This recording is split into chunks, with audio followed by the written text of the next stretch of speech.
নমস্কার, আজ আবার একটা ভিডিও নিয়ে হাজির। দেখুন, আজকে ভিডিওতে দলবদলের খবর তো থাকবেই, ইস্টবেঙ্গলের খবর অতিবশ্য থাকছে। ইস্টবেঙ্গলের কোচ কী হবে, নতুন কোনো প্লেয়ার আসছে কিনা। তবে অতি অবশ্যই আইএসএলে যে ওসিআই ফুটবলারদের নিয়ে একটা সমস্যা তৈরি হচ্ছে, সেটা নিয়ে থাকবে। তো চলুন শুরু করা যাক আজকে। দেখুন, ইস্টবেঙ্গল মোহনবাগান চাইলেই যে সব কিছু হয়ে যাবে তা নয়, সেটা আরও একবার প্রমাণিত হয়ে গেল আইএসএলে। কারণ কেন এই কথাটা বললাম, কারণ ওসিআই ফুটবলারদের মাস্ট করা এবং বিদেশি কমানো, এটা এআইএফএফ বা ফেডারেশন এই প্রস্তাব দিয়েছিল বা এই সিদ্ধান্ত নিয়েছিল তাদের যে জেনারেল বডির মিটিং ছিল, সেই মিটিংয়ে শনিবার দিন। কিন্তু দেখা যাচ্ছে বেশিরভাগ ক্লাবই বেঁকে বসছে। ইস্টবেঙ্গল মোহনবাগান তারা চাইছে যে বিদেশির সংখ্যা কমানো হোক আইএসএল টিমে, অর্থাৎ অনফিল্ড বিদেশি 4 জনের জায়গায় সেটা কমানো হোক। এবং এআইএফএফ সিদ্ধান্তও নিয়েছিল যে সেক্ষেত্রে 1 জন ওসিআই ফুটবলার এবং 3 জন বিদেশি মাস্ট করা হচ্ছিল, 4 জন। কিন্তু অন্যান্য ক্লাবগুলো এতে রাজি নয়। এবং আরেকটা বিষয় হচ্ছে যে ওসিআই ফুটবলার যারা, তারাও হয়তো, যেহেতু সময় খুব কম রয়েছে, হাতে সময় কম, তারা কেউ কেউ হয়তো যে পুল তৈরি করেছে, অন্তত যে 28 জনের একটা পুল রয়েছে বলে আমরা জানি, শুনে আসছি এআইএফএফের কাছে, যদিও সেই পুলে কারা কারা আছে কেউ জানে না। তো সেই ফুটবলাররা অনেকেই হয়তো কোনো না কোনো ক্লাবে যুক্ত হয়ে গেছে, ফলত তাদেরকে এখন আনাটা খুবই সমস্যা। তো সেই কারণে অনেক ক্লাব চাইছে, যদিও শোনা যাচ্ছে মোহনবাগান নাকি ইয়ান দান্দার সঙ্গে যোগাযোগ করছে বা কিছু এরকম। দেখুন, সেটা হতেই পারে, কেউ কেউ নিয়ে আসতে পারে, অসুবিধে কিছু নেই। কিন্তু সামগ্রিকভাবে মোহনবাগান ইস্টবেঙ্গল ছাড়া বাকি ক্লাবগুলো এটাতে রাজি হচ্ছে না, বা এই মাস্ট বিষয়টাতে তারা রাজি নয়। তাই এবার হয়তো এই বিষয়টি কার্যকরী হচ্ছে না, পরের মরশুমে এটাকে মাস্ট করা হবে। এবং বাকিরা সহমত হয়েছে যে পরের মরশুমে যেন বিষয়টি মাস্ট করা হয়, এই বছর যেন মাস্ট না করা হয়। ইন্ডিয়ান স্ট্রাইকার নিয়ে তাদের কোনো বক্তব্য নেই, তবে ধরে নেওয়া যেতে পারে যে বক্তব্য না থাকাতে ইন্ডিয়ান স্ট্রাইকার অন্তত মাস্ট হচ্ছে 90 মিনিট খেলানো। এবার সেক্ষেত্রে 90 মিনিটটা হয়তো শিথিল কিছু বিষয়ে আবেদন আবার আসতে পারে। তো এর মধ্যে আমরা আসব যে ইস্টবেঙ্গলের যে বিদেশের রিক্রুটমেন্টের কথা চলছে। দেখুন, কোচ তো হলো না, অস্কার বুজো আসছে না, প্রত্যেকে জেনে গিয়েছি আমরা। বেশ কয়েকজন কোচের নাম ঘোরাফেরা করছে, শর্টলিস্টেড হয়েছে, যাদের সাথে ইস্টবেঙ্গল কথা বলছে, আর তাদের কারোর সঙ্গে মোহনবাগানও কথা বলছে। যেমন মানালোর সঙ্গে মোহনবাগানও কথা বলছে, তড়ি টানাটানি চলছে। এখন এই ডার্বিটা কে জিতবে সেটা একটা বড় ব্যাপার। পিটার ক্যাটকি, তার সঙ্গেও নাকি মোহনবাগান কথা বলছে, ইস্টবেঙ্গলও নাকি কথাবার্তা বলা শুরু করেছে পিটার ক্যাটকির সঙ্গে। ইস্টবেঙ্গল এখন চাইছে আগে কোচকে কনফার্ম করতে, দেন প্লেয়ার। ফলত কেভিনের সঙ্গে কিন্তু অনেকেই বলে দিচ্ছেন যে চুক্তি হয়ে গেছে, বাট আমি বলবো চুক্তি কিন্তু এখনও হয়নি। কেভিনকে একটা প্রস্তাব দেওয়া হয়েছে, কেভিন কিছুটা তাতে সম্মতি জানিয়েছে, বাট আবারও বলবো যে চুক্তি এখনও হয়নি, তাই খেলা এখনও অনেক বাকি। এটুকু জানবার এটুকু আপনারা জেনে রাখুন। তাই কোচ যতক্ষণ না কনফার্ম হচ্ছে, সে কোচ কী হবেন, হাবাস হবেন নাকি পিটার ক্যাটকি হবেন নাকি মানালো হবেন নাকি ওই পানাজিওটিস দেলাম প্যারিস হবেন, সেটা জানা যাবে। তবে ইট উইল টেক টাইম, আরেকটু সময় বোধহয় আমার লাগবে। এখন এই সপ্তাহটা শুরু হলো, দেখা যাক এই সপ্তাহের মধ্যে জানা যায় কি না। তো ইস্টবেঙ্গল চাইছে যে তারা কোচকে আগে কনফার্ম করে নিতে, then they will decide the players, কাকে রাখবে কাকে ছাড়বে। এর মধ্যে রশিদকে মোটামুটি নিশ্চিত হয়ে গেছে, বরিস সে আসছে, প্লাস হচ্ছে দানি রামিরেজ, এটাও নিশ্চিত হয়ে গেছে। তো এই বিষয়গুলো নিশ্চিত, বাকিটা আবার কোচের সঙ্গে কথা বলে ফাইনাল করবে ইস্টবেঙ্গল।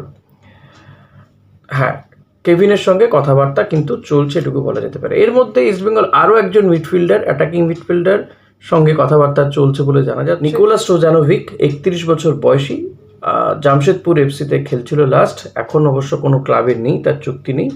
13টা ম্যাচ খেলেছে, 13টা ম্যাচে 2টো গোল 1টা অ্যাসিস্ট রয়েছে। নিকোলা এর আগে ইন্টারকাশিতেও খেলেছে, গোকুলামেও খেলেছে, যথেষ্ট ভালো। বয়সটা আবারও বলবো যে 31 বছর বয়স হলেও কিন্তু এই সার্বিয়ান মিডফিল্ডার যথেষ্ট ভালো মানের, ফলত বয়সের দিকে না তাকানোটাই উচিত। এবং এই ধরনের প্লেয়ারগুলোর সঙ্গে 1-1.5 বছর বা 1-2 বছরেরই চুক্তি হবে, যদি চুক্তি হয়। ইস্টবেঙ্গল কিন্তু সেভাবেই লং টার্ম ভাবছে না, এই মুহূর্তে শর্ট টার্মে ভাবছে। হয়তো কেভিনদের মতন প্লেয়ারদের সঙ্গে লং টার্ম 2 বছর 2+1 চুক্তি হতে পারে, বাট নিকোলার মতন প্লেয়ারদের সঙ্গে বা দানি রামিরেজের সঙ্গে কিন্তু 1 বছরেরই চুক্তি করবে ইস্টবেঙ্গল। ফলত এটা নিয়ে খুব বেশি চিন্তিত হওয়ার বিষয় আছে বলে তো অন্তত আমার মনে হয় না। এখন দেখা যাক এই নিকোলা, কারণ ইস্টবেঙ্গল দুজন মিডফিল্ডার ইস্টবেঙ্গল থেকে বেরিয়ে গেছে। এক হচ্ছে বেরিয়ে যাচ্ছে একজন সাউল ক্রেসপো, তার চুক্তি শেষ হয়ে গেছে, ধরে নেওয়া যেতে পারে সাউল চেন্নাই বা অন্য কোনো দলে যাবে, সাউলকে ইস্টবেঙ্গল রাখবে না। মিগুয়েল যেহেতু বেরিয়ে গেছে, ফলত দুজন মিডফিল্ডার দরকার এবং ওই অ্যাটাকিং মিডফিল্ডার টাইপেরই লোকজন দরকার ইস্টবেঙ্গলে, যাকে সময় অনুযায়ী ব্যবহার করা যেতে পারে। সেই কারণেই দানি রামিরেজ কনফার্ম এবং আর একজন মিডফিল্ডার এই নিকোলার সাথে কথাবার্তা চলছে বলে জানা যাচ্ছে। আবারও বলবো, এটা কিন্তু ফাইনাল নয়। অনেকে অনেক কথা বলে ফেলছেন, কিন্তু দেখুন আমরা যেটা বলি সেটা কিন্তু ফাইনাল এক্ষুনি বলছি না, অ্যানাউন্সমেন্ট তো ক্লাব করবে। অনেকগুলো নাম নিয়ে কথাবার্তা হচ্ছে, তার মধ্যে যেটুকু যা বেরিয়ে আসছে সেগুলোই দেওয়া, আপনাদের সঙ্গে আলোচনা করা। এখন এর মধ্যে এটা ফাইনাল হতে পারে। কোচেদের ক্ষেত্রেও বলবো যে কোনোটাই ফাইনাল নয়, তবে মানালো অনেকের থেকে এগিয়ে গিয়েছে আবার দৌড়ে, মানালো মার্কোয়েস, হাবাসও কিছুটা এগিয়ে রয়েছে।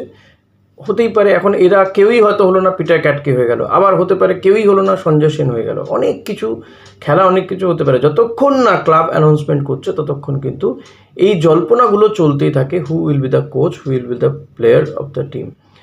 এখন একই প্লেয়ারের দিকে ইস্টবেঙ্গল মোহনবাগান দুজনেই দৌড়চ্ছে, ফলত যে বেশি পয়সা দেবে তার দিকেই যাবে। আর এই ইস্টবেঙ্গল বা মোহনবাগান, মানে ইস্টবেঙ্গল তো বলেছে প্লেয়ারদের স্যালারি ক্যাপ কমাতে, মোহনবাগানও সেটা বলে, কিন্তু দেখা যায় তারাই গাদা গাদা টাকা দিয়ে প্লেয়ারকে তুলে নেয়, প্রলোভনটা দিয়ে দেয়। এই যে মোহনবাগান বলছে বিদেশি কমানো উচিত ISL-এ, অথচ তারা 5 জন বিদেশিকে সাইন করিয়ে দিয়েছে অলরেডি, আরও একজন বিদেশিকে তারা নেবেন। তাহলে কিসের ভিত্তিতে তারা এই কথাটা বলছেন? নিজের ঘর গুছিয়ে দিয়ে বাকিরা যাতে শূন্য করে দেয় সেই কারণে?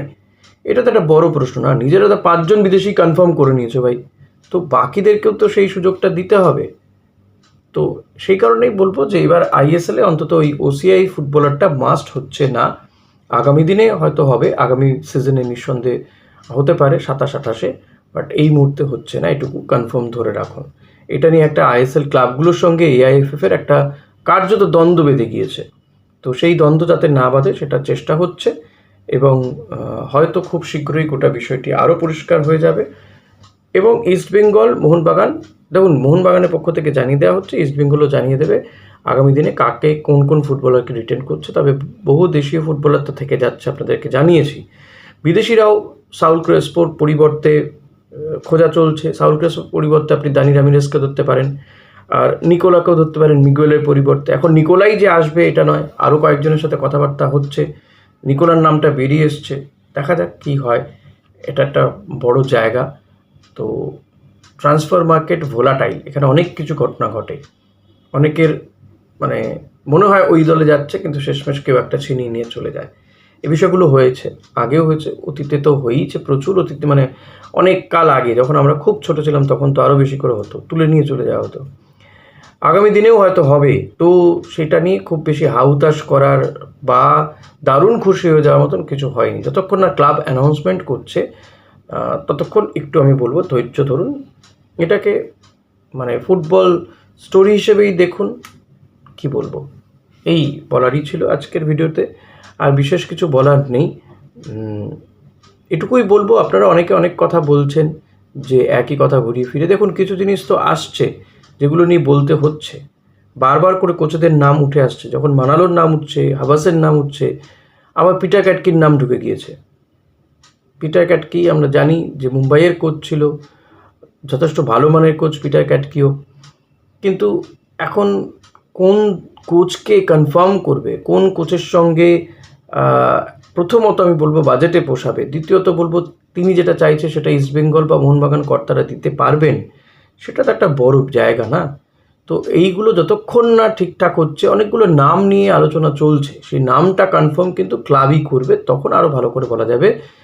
দেখুন অস্কারের ব্যাপারটা অনেকটা এগিয়ে গিয়েছিল, সে কারণে বলা গিয়েছিল যে তবুও কিন্তু আমি অন্তত একটা জিজ্ঞাসা চিহ্ন, একটা বিস্ময়বোধক চিহ্ন দিয়ে রাখছিলাম। তো যখন অস্কার নিজেই জানিয়ে দিলেন যে তিনি আসছেন না, তখন তো কিছু বলার থাকে না সেই জায়গাতে দাঁড়িয়ে। তো সেটাই বলার, অস্কার জানিয়ে দিলেন, ফাইনাল হয়ে গেল, তো আমরা জানিয়ে দিলাম, আমি জানিয়ে দিয়েছি। তো যাই হোক, আজ এই পর্যন্ত। আবার পরবর্তী কোনো আপডেট যদি পাই নিঃসন্দেহে আপনাদের সঙ্গে শেয়ার করব ভিডিওটা ভালো লাগলে লাইক কমেন্ট শেয়ার করবেন, চ্যানেলে নতুন হলে সাবস্ক্রাইব করবেন। আর একটু হাইপ দিয়ে দেবেন। Thank you.